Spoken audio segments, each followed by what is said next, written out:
raised as Huzur sallallahu alaihi wasallam raised that standard himself through a long effort and sacrifice. That society then became a fit recipient of that ill system, which would not look strange at all in view of the high standard of morality there. If that is the standard of morality in this society, then to punish a thief by cutting his hands is not at all strange. It would appear that he had absolutely no justification, where his economic requirements were fully met by the state. That is an additional factor. Nobody was permitted to die of hunger. His minimum needs were provided by the state. Where is the room for stealing? Plus all that moral teaching which I have mentioned. So, number one, it would be a rare occasion when you will find somebody steal in such a society.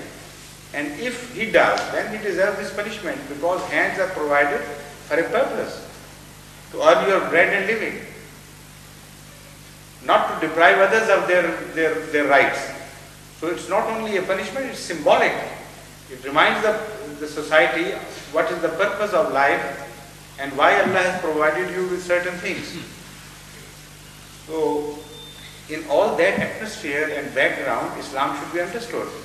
But these people intentionally leave this all out and begin to compare a depraved, decadent society of one region with the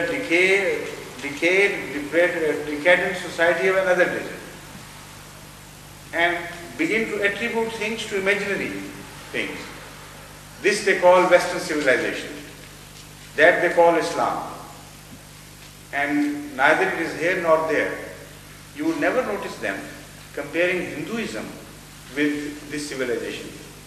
Why don't they do it? Do you think crime is less in India? It is far more heinous in nature and in incidents. There is no comparison.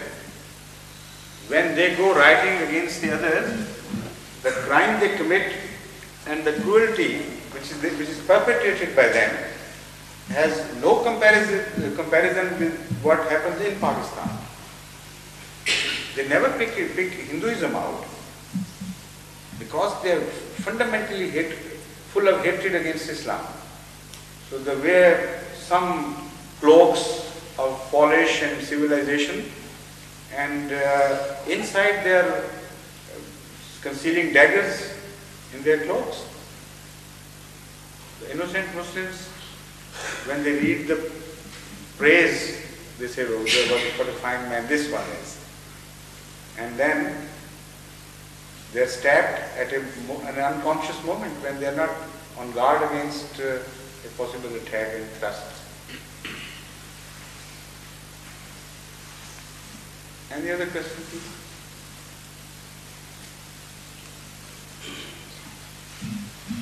Bashir Yad Sahab?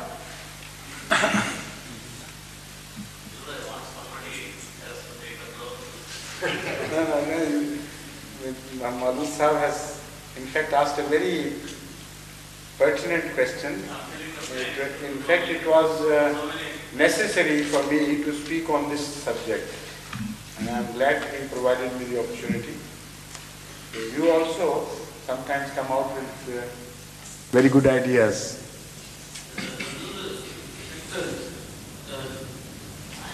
Suggestions, but I don't know whether suggestions is oh, come on, just go ahead. Most of your questions are mainly suggestions. Come on.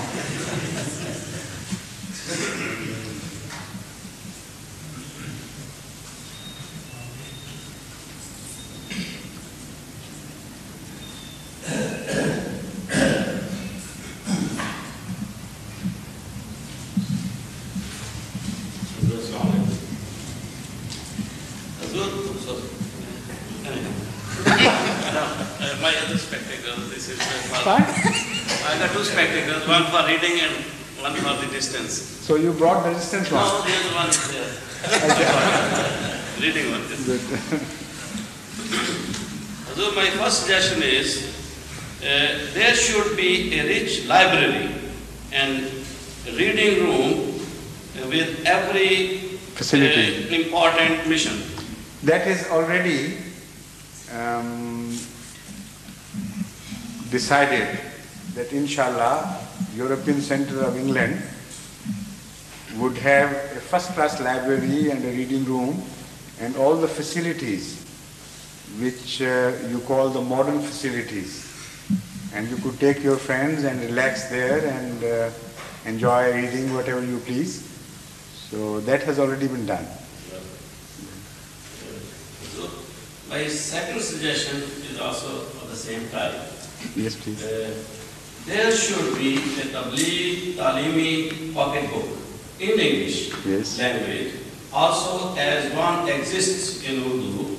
Now already we have, Janab Khadim Gujarati Sahib. in fact, I instructed some departments in Rabwa and Tehreek-e-Jadid about a year ago on this very, about this thing you are suggesting. And I also reminded them, where is Masood Jelmi Sahib? Have they found out who was instructed and at what stage that pocket book has reached? Remind them again.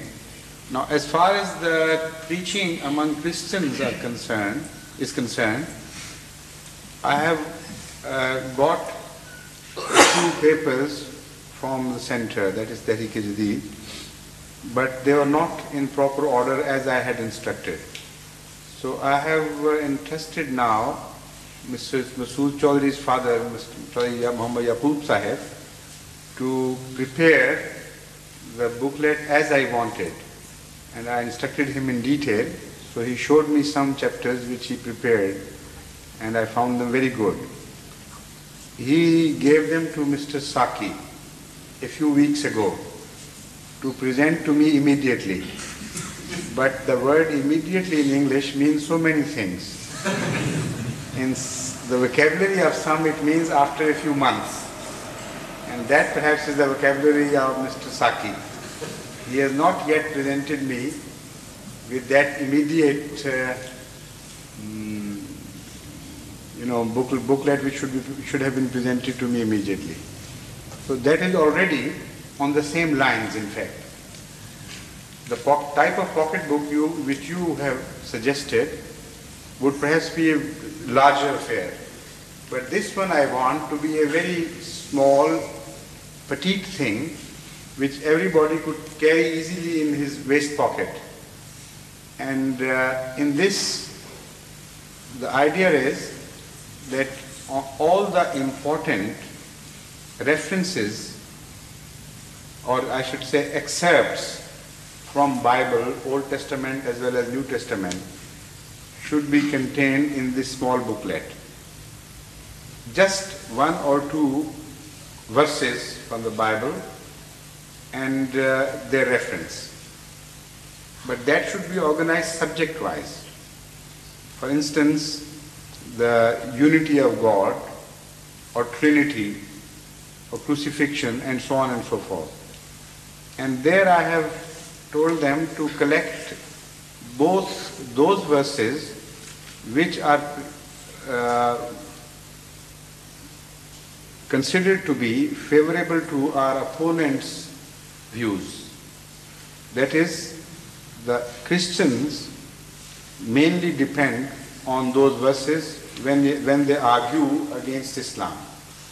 They should also be given under the same heading, and those verses which favor us or which we present from our side, they should be also given, so that all the Ahmadis should know what they should expect when they begin to preach some scholarly, knowledgeable person.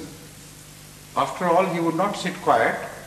He would come out with something in his defense, and you should be well prepared to receive it and to know. And when those references would be before you, then what you are expected is this, that you should open the Bible and read the whole context. Read a few lines before and after and get yourself fully familiarized with that.